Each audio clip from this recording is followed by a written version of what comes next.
모세가 산에 올라가는데 안 내려와요. 일주일, 열흘, 보름, 한 달이 훨씬 지났는데도 안 내려와요. 그러니까 무슨 생각이 듭니까? 불안감이 찾아오는 거예요. 그러니까 어떻게 합니까? 아론을 찾아가요. 아론에게 이야기합니다. 아무래도 모세가 잘못된 것 같다. 죽을 수도 있는 것 같다. 이제 우리를 인도하던 모세가 없어졌으니 모세를 대신해서 우리를 인도할 신을 만들어내라. 그런데 오늘 말씀에 보면 그냥 좀 협박한 것 같아요. 뭐 돌을 들어 치려고 한다든지 뭐 사람들이 우 몰려서 뭐 이렇게 협박을 했다든지 그런 느낌은 없지만 분명히 아론은 두려움을 느꼈을 거예요. 내가 여기서 반대하면 수백 수천이 몰려와 가지고 우리를 인도할 신을 만들어 그랬을 때 두려움을 느꼈을 거예요. 그런데 지도자라면 나 못해, 안 돼, 할 수 없어. 우리의 신은 하나님 한 분이야. 우리 하나님과 약속했잖아. 우상 못 만들어. 이랬어야 돼요. 그런데 백성들의 위협에 주저앉습니다. 그리고 이야기하기를 그러면 너네 집에 가서 아내와 자녀들이 가지고 있는 금 장신구를 가져오라 그래요. 여기서 빼어라고 하는 이 말은 파괴해서 깨트려서 가져왔다 그런 의미예요. 뭐 목에 걸은 목걸이든지 귀걸이든지 팔찌든지 뭐든지 그걸 다 들두들겨 깨서 그걸 가져왔다는 거예요. 그 4절 말씀 보면 조각칼로 새겨 송아지 형상을 만들었다. 그런데 20절 말씀 보면 그들이 만든 송아지를 가져다가 불살라 부수어 가루를 만들었다. 이렇게 표현하고 있어요.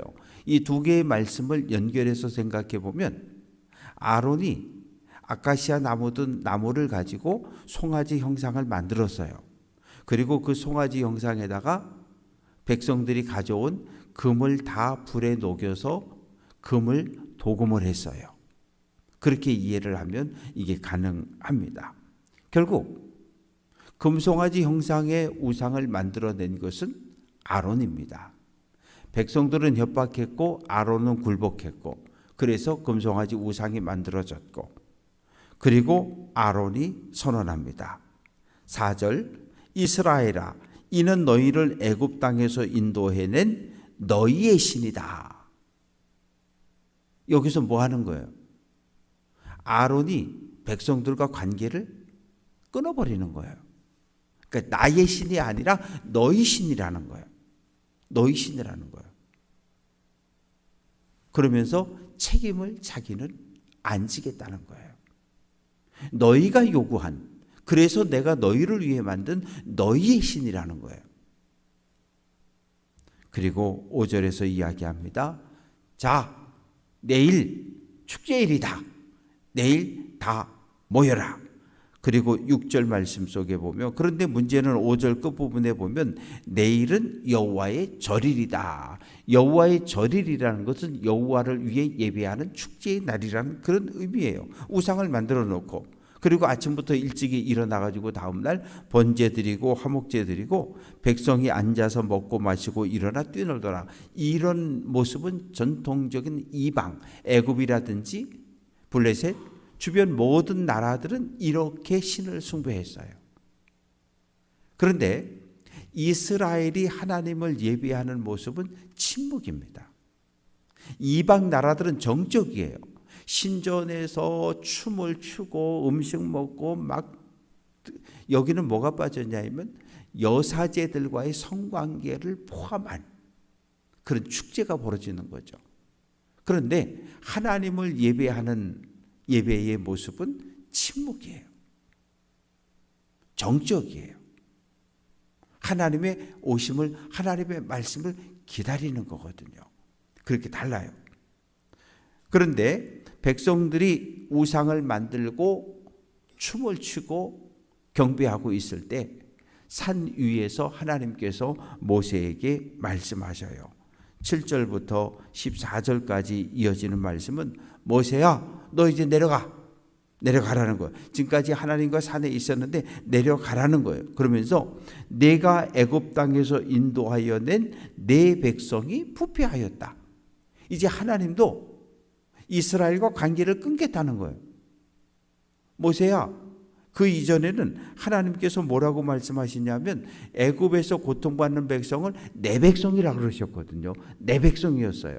그런데 오늘 우상 숭배하는 이스라엘을 향해서 모세야, 내가 애굽에서 인도해낸 내 백성, 모세의 백성이라, 하나님의 백성이 아니고 모세 백성이라는 거예요. 그런데 모세는 11절에서 큰 권능과 강한 손으로 애굽 땅에서 인도하여 내신 주의 백성에게 진노하시나이까. 하나님은 모세에게 이스라엘 저 출애굽 1세대 우상을 섬기는 저 백성은 모세의 백성이라고 그러고, 모세는 하나님을 향해서 하나님 무슨 말씀이냐고, 애굽에서 강한 능력과 강한 손으로 이끌어낸 하나님의 백성 아니냐고. 지금 이렇게 모세와 하나님이 신경전을 벌이고 있는 거예요. 왜 이런 문제가 벌어졌습니까? 부패했다는 거예요. 부패했다라고 하는 이 단어의 의미는, 부패했다는 것은 타락했다는 거예요. 하나님의 말씀에 불순종했다는 거예요. 하나님의 뜻을 따르지 않는다는 거예요. 그러면서 8절에서 내가 그들에게 명령한 길을 속히 떠났다. 명령한 길은 무엇이에요? 불과 한 달 반 전, 2달 전에 하나님이 직접 시내산에 강림하셔서 나 외에 다른 신을 섬기지 말라. 눈에 보이는 그 어떠한 형상도 만들지 말고 절하지 말라. 분명하게 하나님이 선포했고 이스라엘 백성들은 아멘, 아멘 약속을 했어요. 그런데 불과 한 달 반, 2달 만에 그 약속을 누가? 이스라엘 백성들이 깨뜨려 버렸어요. 그러면서 9절에서 하나님이 말씀하십니다. 내가 이 백성을 보니까 목이 뻣뻣한 백성이다. 소가 이 쟁기를 매서 밭을 가려면 목에다가 멍에를 걸어야 되잖아요. 그런데 소가 목에다가 힘을 빡 이렇게 딱 주고서 뻣뻣하게 있으면 멍에를 도저히 지울 수가 없어요. 지금 하나님께서 이스라엘 백성 어깨에다가 멍에를 메고 너 나와 함께 멍에를 같이 매자. 하나님이 멍에를 메고 하나님이 그 멍에를 이스라엘이라고 하는 소 목에도 걸기 원하는데 목을 뻣뻣하게 하고서 나 싫다는 거예요. 그게 누구냐? 지금 이스라엘 백성이라는 거예요. 그러면서 모세에게 말씀합니다. 10절 내가 하는 대로 두라. 내가 그들을 진노하고 내가 그들을 진멸하고. 진멸은 뭐예요? 완전히 싹 죽여서 없애버리는 거예요. 내가 저놈들 싹 죽여서 없애버리고 너로 큰 나라, 내 모세야, 내 후손들로 하여금 큰 나라를 만들겠다는 거예요. 이 소리 들으면 그랬을 것 같아요. 하나님, 저 우상 숭배하는 저 나쁜 놈들 다 죽이세요. 다 죽이고 하나님을 잘 믿을 테니까 저와 우리 가족들, 우리 후손들을 통해서 새로운 민족을 하나 세워주세요. 그런데 모세는 그렇게 하지 않아요. 안 된다는 거예요. 12절 말씀 보면 하나님 애굽에서 끌어낸 건 약속의 땅 젖과 꿀이 흐르는 가나안 땅에 데려다 주려고 거기 그러려고 우리를 구원해 주셨는데 이 산에서 광야에서 다 죽여버리시면 저 애굽 사람들이 하나님을 얼마나 비웃고 조롱하겠습니까? 애굽에 있으면 잘 먹고 잘 살 텐데 왜 끌어내가지고 광야에서 산에서 백성을 다 죽였느냐고, 저런 못된 놈의 신이 어디 있느냐고 하나님 그렇게 조롱할 텐데요. 안 된다는 거예요. 그러면서 13절 주의 종 아브라함과 이삭과 이스라엘 야곱을 기억하옵소서. 하나님께서 아브라함과 이삭과 야곱에게 약속했어요. 하늘의 별처럼 후손들이 많아질 거야. 젖과 꿀이 흐르는 약속의 땅, 이 가나안 땅 너와 내 후손에게 주겠다. 그 약속을 기억해 달라는 거예요. 그 약속을 기억해 주시고 이 백성을 용서해 달라는 거예요. 용서해 달라는 거예요. 그러자 14절, 하나님께서 뜻을 돌이키사 말씀하신 화를 그 백성에게 내리지 아니하셨다. 그러니까 한 사람의 기도가 이만큼 힘이 있는 거예요. 하나님은 심판하기로 결정했지만 모세의 간절한 기도가 하나님의 생각을, 뜻을 바꾼 거예요. 오늘도 마찬가지예요. 나 한 사람의 간절한 기도가 가정을, 교회를, 직장을, 일터를 바꾸어 나갈 수 있어요. 이제 모세가 산에서 내려오는데 그 두 증거판, 돌판 2개를 가지고 내려오는데 그 판의 양면 이쪽 저쪽에 글자가 있다. 그러니까 우리가 십계명 그러면 보통 이쪽에 글 쓰고 이쪽에 글 써놨다고 이렇게 생각을 하는데, 당시 보면 이스라엘이라고 하는 나라의 전통적인 문화는 한쪽에만 글을 써요. 뒤쪽에는 안 써요. 그런데 바벨론이나 아수르나 주변 모든 나라들은 앞에도 쓰고 뒤에도 쓰고 양면에 다 써놨어요. 그러니까 오늘 말씀만 놓고 본다면 하나님께서 두 돌판의 십계명을 썼는데 앞 뒤에다가 다 썼다는 이야기죠. 그렇게 해서 하나님께서 십계명을 쓴 돌판 2개를 모세에게 주셨고 모세가 이걸 들고 내려옵니다. 이제 산 중턱까지 왔어요. 산 중턱에 누가 있습니까? 여호수아가 있는 거예요. 여호수아가. 그래서 15절부터 20절까지 말씀 속에 하나님께서 만들어 주신 십계명이 새겨진 이 2개의 돌판을 모세가 집어던져서 깨뜨리는 이야기가 기록이 되어져 있습니다. 출애굽기 24장 1절을 보면 여호수아가 모세를 따라 산 중턱까지 올라갔어요. 70인 장로들하고. 그리고 모세는 산으로 올라갔고 여호수아와 장로들은 산 중턱에 있었는데 여호수아만 남고 다 내려간 거죠. 그러니까 지금 여호수아는 산 아래서 무슨 일이 벌어지고 있는지를 몰라요. 근데 막 소리가 들리고 그러니까 전쟁이 났나? 이겨서 승전가를 부르는 건가? 이게 도대체 무슨 일이지?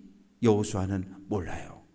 그런데 모세는 이미 알고 있잖아요. 왜? 하나님께서 알려주셨으니까. 저 백성이 우상을 숭배하고 있다고 알려주셨어요. 그래서 춤추고 노래하고 절하고 음식 먹는 걸 보고 승질이 확 나가지고 돌판을 집어던져서 깨뜨려 버렸어요. 하나님 앞에 이 백성을 살려달라고 용서해달라고 눈물로 호소하던 모세의 모습하고 지금은 분노한 모세의 모습을 보여주고 있는 거예요. 판을 집어던져서 깨뜨리면서. 그리고 어떻게 합니까?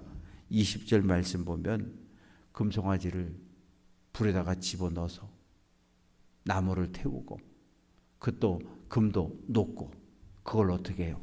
빻아서 가루로 만들어서 물에다가 타가지고 이스라엘 백성 전체에게 나눠 마시게 합니다. 뭐예요?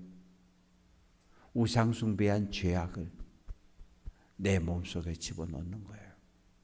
그러면서 우리가 하나님 앞에 죄를 지었음을 고백하고 용서를 구하게 합니다. 이제 21절에서 24절까지 말씀 속에서 모세가 아론을 책망합니다. 모세는 백성을 책망하지 않아요. 지도자로 세워진 아론을 책망합니다. 당신이 도대체 어떻게 했길래 이 백성이 이러한 죄를 짓고 우상숭배에 빠졌느냐? 그랬더니 아론이 변명합니다. 저 사람들이 몰려와서 모세는 죽은 것 같으니까 우리를 인도할 신을 만들어내라고 나를 막 협박하고, 아니 모세, 이 백성이 얼마나 악한지 나쁜 놈들인지 잘 알지 않느냐? 고집이 얼마나 센 놈들인지 잘 알지 않느냐? 그래서 내가 어쩔 수 없이 날 죽이려고 그래서 내가 어쩔 수 없이 저 금을 갖고 오라 그러고 금을 불에 집어 던졌더니 이 금송아지가 나왔다. 거짓말이잖아요. 아론이 조각칼을 가지고 그 송아지 형상을 만들고 금을 녹여서 도금해서 금송아지 만들어 놓고 아론은 금을 그냥 불에 던졌더니 금송아지가 툭 튀어나왔다고 지금 그렇게 변명을 하고 있습니다. 모세는 이스라엘 백성이 우상 숭배한 모든 책임을 아론에게 묻고 있어요. 그러면서 25절 말씀 보면 백성이 방자하다라고 하는 이 표현은 제멋대로 돌아다닌다는 얘기예요. 어느 누구의 통제를 받지 않는다는 이야기예요. 자기 생각대로 제멋대로 그렇게 행동한다는 거예요. 우리는 그러면 안 돼요. 공장에선 물건들을 찍어냅니다. 자동차 공장에선 자동차를 만들어내고 또 뭐 컴퓨터 공장에선 컴퓨터를 만들어내고 교회는 어떤 공장입니까? 변화된 사람을 만들어내는 공장이 교회예요. 누구든지 교회에 와서 예수님을 만나고 하나님의 말씀을 배우면 사람이 변하는 거예요. 그 변화되어진 사람이 세상 밖으로 나갈 때 가정이 변하고 지역사회가 변하고 일터가 놀라운 변화를 일으켜내는 거예요. 근데 오늘 우리 교회가 불량품을 찍어냈어요. 불량품을 만들어냈어요. 그러면 불량품으로 만들어진 크리스찬은, 가짜 크리스찬은 어떻게 되는 거예요?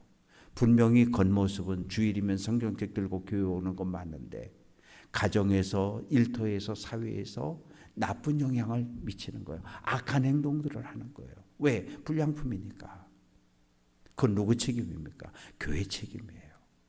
교회가 온전한 크리스찬을, 하나님의 말씀에 순종하는 거룩한 사람을 만들어내지 못하면 그 사람들이 밖에 나가서 하나님의 영광을 가리고 하나님에게 하나님을 손가락질하게 하는 이런 끔찍한 일들이 벌어집니다.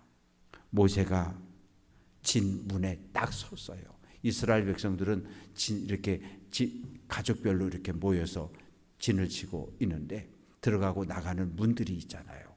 그 정문에 모세가 딱 서가지고 아무도 진 밖으로 빠져나가지 못하게 하고 외칩니다. 26절 누구든지 여호와의 편에 서 있는 자는 내게로 나오라. 이게 무슨 말이에요?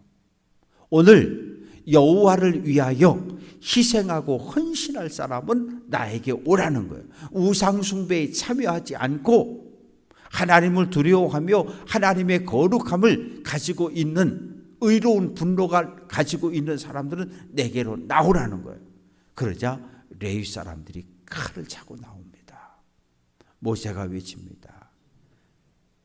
진문 이쪽에서 저쪽까지, 이쪽에서 저쪽까지 다니며 너희 형제를 치라는 것. 여기서 형제는 이스라엘 백성입니다. 만약에 집이 가서 형제 사촌, 팔촌부터 죽이라 그랬으면 아무도 못해요. 이스라엘 백성, 우상 숭배의 앞장선 주동자들 너희가 알지 않느냐? 그놈들을 찾아내서 죽이라는 거예요. 그래서 3,000명을 죽입니다. 여기서 말하는 3,000명은 우상 숭배하는 일에 주동자들, 앞장섰던 사람들, 그들을 3,000명을 죽여요. 그러자 29절에서 모세가 외칩니다. 오늘 여호와께 헌신하였다. 하나님이 너희에게 복을 준다. 이스라엘 공동체 안에 죄가 들어왔잖아. 이 죄를 없애야 되는데 누가? 레위 사람들이 이 죄악을 제거했다는 거예요. 이건 누가 할 일이에요? 제사장이 할 일이에요. 제사장의 역할은 무엇입니까? 죄 지은 이스라엘 백성을 대신해 하나님 앞에 나아가 제사하는 사람이잖아요. 레위 사람들이 제사장들의 일을 했기 때문에 하나님께서 너희에게 복을 주실 것이다. 그러면서 이제 30절에서 마지막 절까지 말씀 속에서 모세가 백성들에게 말합니다. 이제 나 다시 산에 간다. 산에 가서 기도하겠다. 그러면 30절 끝부분에 보면 너희를 위하여 속죄가 될까 하노라. 내가 올라가 하나님께 이 백성을 용서해 달라고 기도하고 올 테니까 너희들 여기 있어라. 그러면서 하나님께 기도하는 거예요. 하나님 용서하시라고. 이 백성이 금송아지 만들어 놓고 금송아지가 하나님이라고 우상 숭배했는데 용서해 달라고. 하나님 용서해 주세요. 용서 안 하려면 하나님의 생명책에 기록된 내 이름을 지워버리세요. 모세는 민족의 구원을 위해서 스스로 구원받는 것을 포기하는 거예요. 그런데 하나님은 33절에서 모세에게 뭐라고 말씀하시냐면 누구든지 나에게 범죄하면 내가 내 책에서 그를 지워버리겠다. 하나님은 아니야. 우상 숭배한 사람들의 이름을 내가 지워버릴 거야. 모세 너는 내 생명책에 그대로 둘 거야. 그런데 모세는 아니에요 하나님. 이 민족을 살려주시고 하나님의 생명책에 기록되어져 있는 내 이름은 지워버리세요. 나를 죽이고 이 민족을 살려달라는 거예요. 참 대단한 자기 민족을 위해서 자기 생명을 내어 놓은 사람. 그래서 하나님이 또 생각을 바꾸셔요. 34절 모세야 이제 가라. 약속의 땅 가나안까지 데리고 가라. 그러나 이후에 백성들에게서 죄를 찾으면 내가 그 죄를 반드시 보응 심판할 거야. 그러면서 35절 여호와께서 백성을 치셨다. 뭘로요? 전염병으로 치셨다는 거예요. 죄의 삭은 사망인데 하나님께서 전염병으로 이스라엘 백성들을 치셨어요. 그러면서 오늘 32장은 끝이 납니다. 말씀을 정리합니다. 한 사람 정말 중요해요. 그 한 사람이 모세가 될 수도 있고 그 한 사람이 아론이 될 수도 있어요. 백성 전체를 우상숭배로 이끌어가는 악한 지도자가 될 수도 있고 자기 생명을 걸고 민족을 구원하는 의로운 지도자가 될 수도 있어요. 모세는 자기 생명을 내어놓고 하나님 앞에 민족을 구원해달라고 부르짖고 있고 예수님은 당신의 생명을 십자가에 내어줌으로 우리를 인류를 죄에서 구원하셨어요. 이제 우리 차례예요. 나 한 사람. 내가 죽고 가족을 살리고 내가 죽고 교회를 살리고 내가 죽고 이 민족을 살릴 수 있다면 우리는 그렇게 해야 해요. 그것이 아브라함의 믿음을 모세의 믿음을 예수님의 믿음을 본받은 우리들의 당연한 모습입니다. 오늘 한 날도 하나님과 늘 동행하는 귀한 성도들 될 수 있기를 주님의 이름으로 축원합니다.